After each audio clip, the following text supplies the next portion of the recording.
আসসালামু আলাইকুম। হিন্দু ভাই ও বোনেদেরকে জানাই নমস্কার।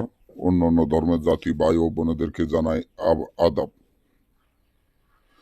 আমি তান্ত্রিক বড়ু। আজকে ঘুমন্ত স্ট্রোক বান শত্রুকে মারার জন্য ঘুমন্ত স্ট্রোক বান কিভাবে আপনারা আপনাদের শত্রুকে মারবেন, কিভাবে ঘুমন্ত স্ট্রোক বান মারলে শত্রু শেষ হয়ে যাবে, তার সম্পূর্ণ ভিডিওটি ভালো মতন দেখে বুঝে শুনে যদি কাজ করেন, তাহলে ঘুমন্ত স্ট্রোক বান হয়ে আপনার শত্রু মারা যাবে। আপনার একজন বা দুইজন বা পাঁচজন এরকম শত্রু অনেকেরই থাকে।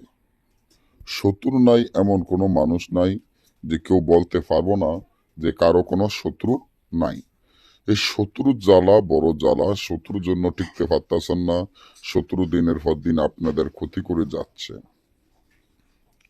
মনে মনে ভালো একজন তান্ত্রিক বা ভালো একজন কবিরাজ খুঁজতে আসেন, কিন্তু পাইতেছেন না। মনে মনে চিন্তা করেন শত্রুকে কিভাবে স্ট্রোক বান মারা যায়, কিভাবে শত্রুকে শেষ করে দেওয়া যায়, কিভাবে শত্রুকে বান মারা যায়, তা নিয়ে হতাশা বা টেনশনে পড়ে গেছেন।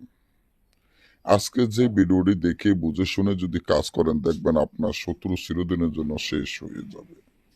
যখন ঘুমন্ত স্ট্রোক বান মারতে যাবেন, তখন শত্রুর নাম, শত্রুর পিতা মাতার নাম আপনি জোগাড় করতে হবে। তারপরে যখন আপনি যে তাবিজটি আপনারা দেখতে পাচ্ছেন, খুব পরীক্ষিত তাবিজটি, কিন্তু এটা কোনো ছোটখাটো তাবিজ নয়। এটা একটা কুফুরি তাবিজ, যেটা মগলাইনের কুফুরি তাবিজ। এই তাবিজের মাধ্যমে আপনি আপনার শত্রুকে উচিত শিক্ষা দিতে পারবেন।